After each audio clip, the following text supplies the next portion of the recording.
हम लोग फिर प्रोनाउन का ही चैप्टर पढ़ेंगे। प्रोनाउंस का जो पार्ट आपको बताया गया था काइंड्स में, पर्सनल प्रोनाउंस व्यक्तिवाचक सर्वनाम, इसको आज हम लोग देखेंगे।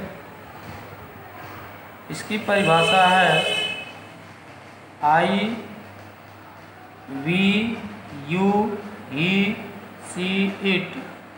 देखिए यहाँ I, we, you, he, she, it तथा दे को पर्सनल प्रोनाउंस कहा जाता है। इंग्लिश डिफिनीशन है I, we, you, he, she, it and they are called personal pronouns. ये सब पर्सनल प्रोनाउंस कहलाते हैं। यहाँ पर्सनल का अर्थ है रिलेटिंग टू पर्सन। पर्सनल से मतलब यहाँ है पर्सन, पुरुष से मतलब होता है। ये पुरुष से संबंधित होता है। अब इस पुरुष में आप पढ़ेंगे first person, second person, third person. यानी पर्सन हमारे 3 होते हैं, फर्स्ट पर्सन, सेकंड पर्सन और थर्ड पर्सन। आई तथा वी को हम फर्स्ट पर्सन कहते हैं। फर्स्ट पर्सन में आई और वी होता है। यू हमारा सेकंड पर्सन है। तीसरा ही, सी, इट तथा दे ये थर्ड पर्सन है। तो कुल पर्सनल प्रोनाउंस की जो संख्या होती है वो आपकी 7 होती है। इन 7 पर्सनल प्रोनाउंस को हम फर्स्ट पर्सन, सेकंड पर्सन और थर्ड पर्सन में बांट देते हैं। अब इसके आगे हम लोग को देखना है कि जो पर्सनल प्रोनाउंस हैं उनके केस भी होते हैं और उनके केस को हम किस रूप में बदलते हैं ये आपको सारणी से दिखाया गया है। ध्यान दीजिए, ये सारणी बनी हुई है। पहला जो है केस, उस केस का नाम होता है नॉमिनेटिव केस। इस नॉमिनेटिव केस को हम सब्जेक्टिव केस भी कहते हैं, यानी सब्जेक्टिव केस के भी नाम से जानते हैं। दूसरा होता है पॉसेसिव केस और तीसरा होता है ऑब्जेक्टिव केस। पॉसेसिव केस जो है वह 2 प्रकार का होता है, पॉसेसिव एडजेक्टिव, पॉसेसिव प्रोनाउन। सबसे पहले हम देखें नॉमिनेटिव केस या सब्जेक्टिव केस को। I, we, you, he, she, it, they, इनका प्रयोग हम यहाँ नॉमिनेटिव केस के हिसाब से देखें तो इनका प्रयोग हम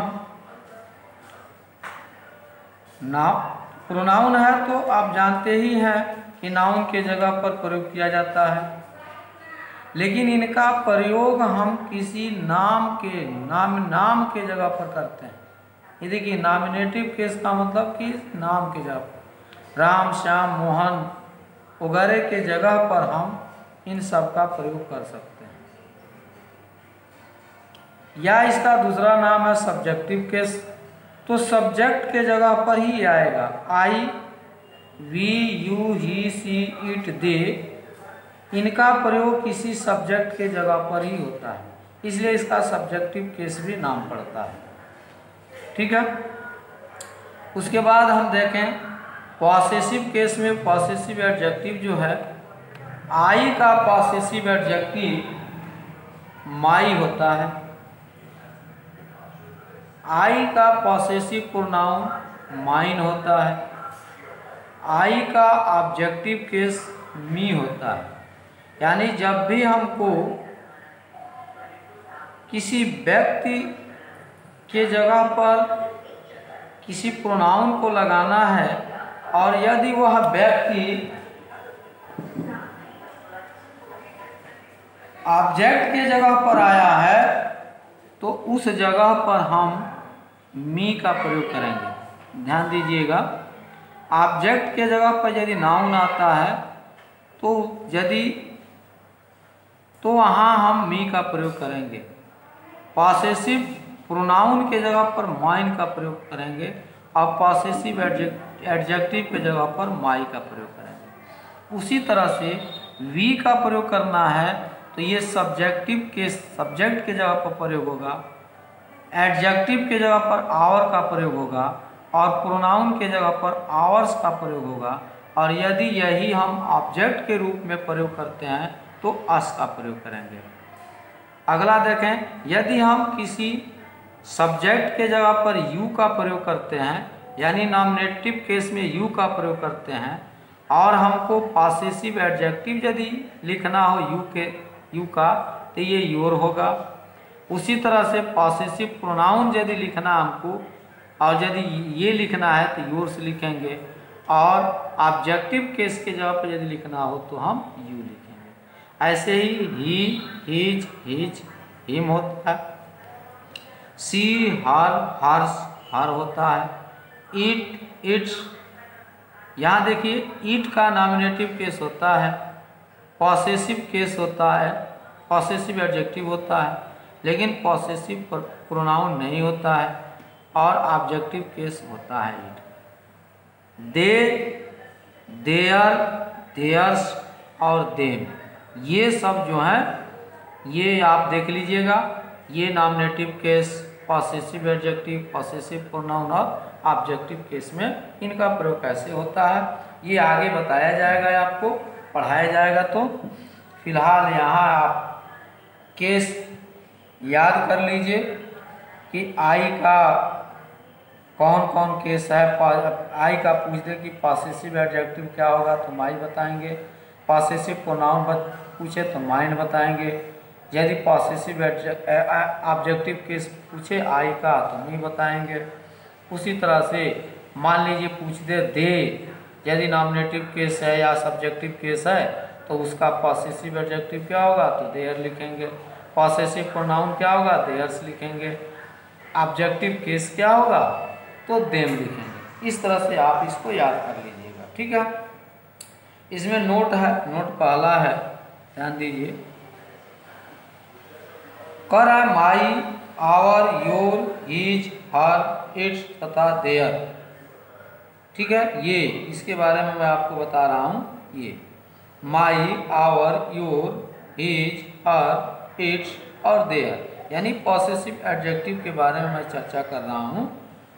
को पॉसेसिव एडजेक्टिव कहा जाता है क्योंकि ये नाउन के साथ प्रयुक्त होते हैं। यानी अब ध्यान दीजिए, यहाँ एडजेक्टिव शब्द आया है, जब एडजेक्टिव का चैप्टर आपको पढ़ाया जाएगा तो उस समय वीडियो बताएंगे हम।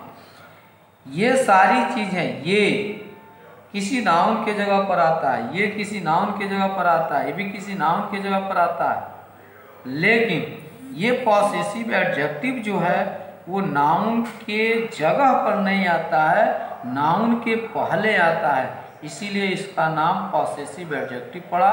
तो ये विशेष नोट में आप ध्यान देंगे कि पॉसेसिव एडजेक्टिव इन्हें कहा जाता है क्योंकि ये नाउन के साथ प्रयुक्त होते हैं और एडजेक्टिव की तरह कार्य करते हैं। यानी एडजेक्टिव की परिभाषा आपको बताई जाएगी कि एडजेक्टिव जो है वह क्या होता है, किसी नाउन या प्रोनाउन के पहले आता है और उसकी विशेषता को बताता है। उसी तरह से ये जो प्रोनाउन वाला चैप्टर आप पढ़ रहे हैं तो ये किसी नाउन के पहले आकर के ये प्रोनाउन का कार्य न करते हुए ये एडजेक्टिव का कार्य करता है, ठीक है। इसलिए इसका नाम पॉसेसिव एडजेक्टिव पड़ता है क्योंकि ये किसी नाउन के पहले आकर के नाउन की विशेषता को बताता है, ठीक है। और बाकी सब नाउन के जगह पर आते हैं। और केवल ये पॉसेसिव एडजेक्टिव नाउन के पहले आता है और एडजेक्टिव का कार्य करता है। ठीक है, अगला देखें हम, इस पर एग्जाम्पल आपको दे रहा है। एग्जाम्पल है दिस इज माई बुक। यहाँ देखिए माई शब्द है, माई इसको प्रोनाउन होना चाहिए, पॉसेसिव केस का है, लेकिन बुक के पहले आया है। ये बुक की विशेषता बता रहा है कि मेरी है, तो बुक नाउन है, नाउन के पहले इसका प्रयोग हुआ है, तो ये माई ये एडजेक्टिव का कार्य कर रहा है, तो इसलिए इसका नाम पॉसेसिव एडजेक्टिव पड़ा। ठीक है, दूसरा देखें, दोज आर योर बुक्स, ये तुम्हारी पुस्तकें हैं। बुक्स की विशेषता है कि तुम्हारी है, यानी बुक की विशेषता योर बता रहा है, तो योर यहाँ एडजेक्टिव का कार्य कर रहा है और इसलिए इसको हम पॉसेसिव एडजेक्टिव कहेंगे। जब एडजेक्टिव का चैप्टर बताया जाएगा तो उस समय क्लियर करके अलग अलग हम एडजेक्टिव बताएंगे, तो वहाँ समझ में आपको आ जाएगा विधिवत। फिलहाल यहाँ समझिए, दैट इज हर बुक, वह उसकी पुस्तक है, तो यहाँ बुक की विशेषता बता रहा है कि उसकी है, हर है, तो ये हर एडजेक्टिव का कार्य कर रहा है, इसलिए यह पॉसेसिव एडजेक्टिव है। देखिए आगे, इन पॉसेसिव एडजेक्टिव्स में से हीज का प्रयोग जो होता है पॉसेसिव प्रोनाउन की भांति होता है। ये एक हीज जो है आप देखेंगे, हीज यहाँ देखिए, हीज जो है ये हीज ये पॉसेसिव एडजेक्टिव का भी कार्य कर रहा है और पॉसेसिव प्रोनाउंस का भी कार्य कर रहा है। ये हीज पॉसेसिव एडजेक्टिव है और पॉसेसिव प्रोनाउन है, बाकी किसी में ऐसा नहीं है। ठीक है, तो ये दोनों का कार्य कर रहा है, इसी के बारे में चर्चा हो रही है। तो कह रहा है कि हीज का प्रयोग पॉसेसिव प्रोनाउन की भांति होता है, जैसे दैट इज हीज बुक, वह उसकी पुस्तक, न लिख करके न हो करके हम लिख देंगे दैट बुक इज हीज, वह पुस्तक उसकी है। तो यहाँ देखिए हीज जो है बुक के पहले आया है, तो यही हीज पॉसेसिव एडजेक्टिव का कार्य कर रहा है और यह हीज बुक के पहले नहीं आया है, स्वतंत्र रूप में आया है, तो यह हीज पॉसेसिव प्रोनाउन का कार्य कर रहा है। तो इस दोनों में आप डिफरेंस देख सकते हैं कि हीज, यह हीज पॉसेसिव एडजेक्टिव है और यह हीज पॉसेसिव प्रोनाउन है। ठीक है, तो ये हीज ही ऐसा है जो पॉसेसिव एडजेक्टिव भी होता है और पॉसेसिव प्रोनाउन भी होता है। इसको आप विशेष रूप से नोट कर लेंगे। पूछा जा सकता है कि कौन ऐसा शब्द है जो पॉसेसिव एडजेक्टिव का भी कार्य करता है और पॉसेसिव प्रोनाउन का भी कार्य करता है। ठीक, नोट दूसरा देखिए, कह रहा है प्रोनाउन का प्रयोग नाउन के बदले में होता है। प्रोनाउन का प्रयोग नाउन के बदले में होता है, तो हम जानते ही हैं पहले से, इसलिए प्रोनाउन के साथ प्रयुक्त नहीं, प्रोनाउन के साथ नाउन प्रयुक्त नहीं रहता है। यानी जब प्रोनाउन नाउन के जगह पर आता है तो नाउन उसके साथ होगा ही नहीं, क्योंकि नाउन को हटाते हैं और प्रोनाउन को लाते हैं। तो यहाँ यही कह रहा है कि नाउन के बदले आता है तो उसके साथ नाउन नहीं आएगा। अब देखिए नहीं रहता है, जब प्रोनाउन के साथ नाउन प्रयुक्त हो जाता है, यानी नाउन के साथ प्रोनाउन के साथ नाउन प्रयोग होता है, तब वह प्रोनाउन एडजेक्टिव में परिवर्तित हो जाता है। जैसे देखिए ये बुक नाउन है, नाउन के साथ माई आया है, तो यह माई एडजेक्टिव का कार्य कर रहा है। इस बुक के साथ योर आया है, यानी ये योर एडजेक्टिव का कार्य कर रहा है, यह हर एडजेक्टिव का कार्य कर रहा है, यह हिज एडजेक्टिव का कार्य कर रहा है। वही कह रहा है कि परिवर्तित हो जाता है, क्योंकि इस स्थिति में यह अपने बाद आने वाले नाउन को क्वालिफाई करता है, यानी नाउन की विशेषता को बताता है। ठीक है, तो उस हिसाब से हम देख सकते हैं कि यह किसकी विशेषता को बताता है, तो ये नाउन की विशेषता को बताता है, इसलिए यह एडजेक्टिव है। ठीक, और इसमें आपको ये पॉसेसिव प्रोनाउन वाला जो ये केस है, mine, yours, yours, his, hers, theirs, इनके बारे में इसके बाद वाला जो वीडियो है उसमें आपको बताया जाएगा कि इसका प्रयोग कैसे होता है। जैसे हम हिज का प्रयोग यहाँ आपको कर किए हैं, देखिए दैट बुक इज हिज, यह पुस्तक उसकी है, और यहाँ है कि दैट इज हिज बुक, यह उसकी पुस्तक है। तो यहाँ पुस्तक की विशेषता बता रहा है, और यहाँ पुस्तक की विशेषता नहीं बता रहा है, अधिकार के बारे में बता रहा है। इसलिए यहाँ पॉसेशन का कार्य हो रहा है, यानी पॉसेसिव हो रहा है। तो ये पॉसेसिव प्रोनाउन का कार्य कर रहा है, यानी अधिकार की बात बता रहा है। इसलिए इस तरह का वाक्य हम अगले वीडियो में, अगला जो चैप्टर है पॉसेसिव प्रोनाउंस, उसमें पढ़ेंगे। धन्यवाद।